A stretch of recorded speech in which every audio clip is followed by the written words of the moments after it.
Bonjour à tous, c'est Tsiange. Là, je vais vous parler surtout des ressources en fait. Donc, on va commencer par les ressources qu'il y a en haut ici, donc l'argent, l'alliage et le pétrole. Donc, pour ces ressources-là, en fait, vous les trouvez sur la map. Donc, par exemple, ici, il y a un truc de pétrole juste à côté. Sinon, pour les trouver, si vous n'en avez pas proche de chez vous, il suffit en fait tout simplement de cliquer sur la loupe qui est ici en haut, à gauche. Et là, après, vous pouvez chercher par exemple une mine, une ferme. Hop, niveau 4, ça me dit où il y en a là. Donc là, mes petits camions sont déjà en train de farmer, donc du coup, ça sert à rien. Mais sinon, vous cliquez dessus, vous déployez et vous envoyez vos camions. Donc pour débloquer les... Parce qu'au début, on a les niveaux 1 et 2 de ferme à farmer. Et pour les débloquer, il suffit d'aller dans votre centre de recherche, en fait.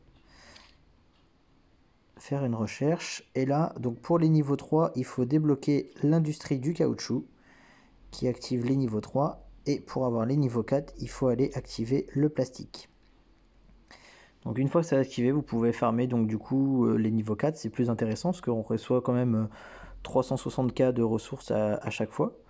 Donc c'est assez intéressant, il y a des avantages, donc il y a des avantages d'alliance quand vous farmez sur les zones d'alliance en fait.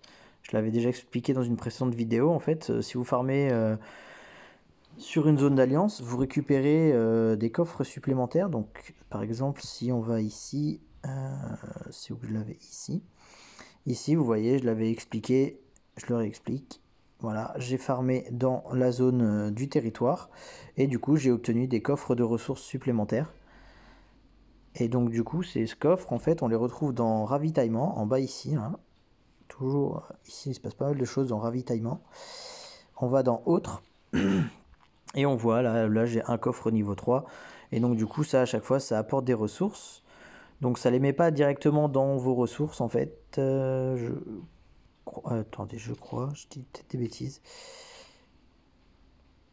Non, effectivement, ça les met pas dans vos ressources, ça les met en bas. Ici, vous voyez, il y a l'onglet ressources. Et donc, du coup, il faut aller dedans. Et là, après, vous pouvez les activer. Donc, vous en utilisez autant que vous voulez. Et du coup, ça augmente vos nombres de ressources en haut de l'écran. Après, il y a les autres ressources qui permettent aussi de up les bâtiments. Donc, ces ressources-là, on va les deuxièmes ressources, on va surtout les trouver dans la production. Donc on a du bois, on a de la brique au début, après on a les sacs de ciment, et après on commence à débloquer les poutres, après il y aura l'asphalte et le béton. Mais ça c'est pas pour tout de suite. Donc du coup, faut penser à les faire. Alors ce que je vous suggère moi c'est de faire des ruées des fois pour aller plus vite. Utiliser donc, alors ici vous voyez qu'il y a des ruées spéciales, donc ça c'est les spéciales production. Et après, il y a les ruées normales qui servent un peu à tout, à la recherche ou à celle-là, ou à la production ou à la construction, au choix. Moi, personnellement, j'utilise quasi toutes mes ruées pour les productions de ressources parce que il en faut beaucoup, beaucoup, beaucoup. Et après, pareil, j'avais parlé des lingots. Donc les lingots qui sont là-bas.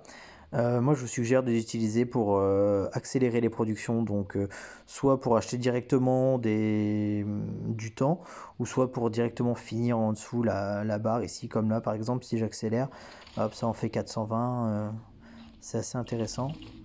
Donc on va relancer un peu de briques, parce que j'en ai plus beaucoup. Et alors, ces ressources-là aussi, on peut les trouver sur la map. Donc pareil, encore une fois, on peut faire recherche, ici, en haut à gauche sur la loupe, et là, il y a les ravens. Là, on voit, il y a les ravens ici, à gauche. Et là, on peut choisir la ressource qu'on veut. Donc, par exemple, là, je vais mettre du ciment. Donc, j'ai vu qu'il y en avait un niveau 12 juste au-dessus. Donc, voilà. Donc, on envoie les troupes. Donc, ce qui est intéressant, en fait, c'est que quand vous attaquez, vous avez convergence. Et la convergence, c'est vachement bien, en fait, parce que vous cliquez sur convergence.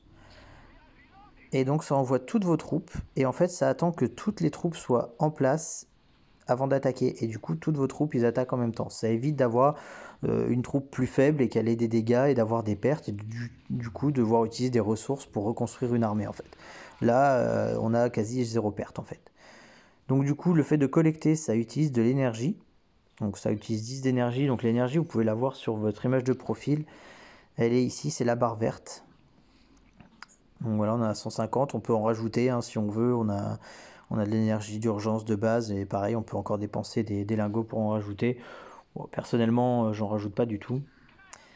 Après, un troisième endroit où on peut aussi avoir des ressources, c'est les petits bunkers comme ça. Donc bon, ils peuvent être difficiles à bas niveau. Après, arrivé à un certain niveau, on peut les faire tout seul. Mais c'est plus intéressant de les faire en alliance. Mais après, ça, ouais, on a des ressources. En fait, c'est pas vraiment des ressources, c'est des accélérateurs de production. Je vois qu'on a dedans et des munitions. Donc ça, les munitions, je vous expliquerai plus tard, c'est pour up les armées. Et un autre point aussi où on a encore beaucoup de ressources, je vous l'ai déjà expliqué tout à l'heure aussi dans les explorations. Surtout important à les récolter parce que là vous voyez à chaque fois on gagne 3 fois 5000, on gagne encore 3 planches et ça nous coûte strictement rien à part envoyer du temps pour envoyer nos petits avions explorer et ça c'est des trucs qu'il faut absolument faire parce que là vous voyez un ciment et le ciment c'est super important. Donc pensez à bien récupérer quand vous avez exploré les petits avions, les hangars que vous trouvez, tout ça en fait. Donc voilà, au niveau des ressources, je pense que j'ai tout expliqué. Je vous referai une prochaine vidéo sur les officiers pour vous parler un peu des officiers. Et j'en ferai une autre aussi sur les unités pour justement pour les up et à quoi servent les ressources qui sont les ressources d'unité qui sont ici. Donc il y a l'XP, il y a les munitions et les petits engrenages. Je vous expliquerai ça dans une prochaine vidéo. À bientôt.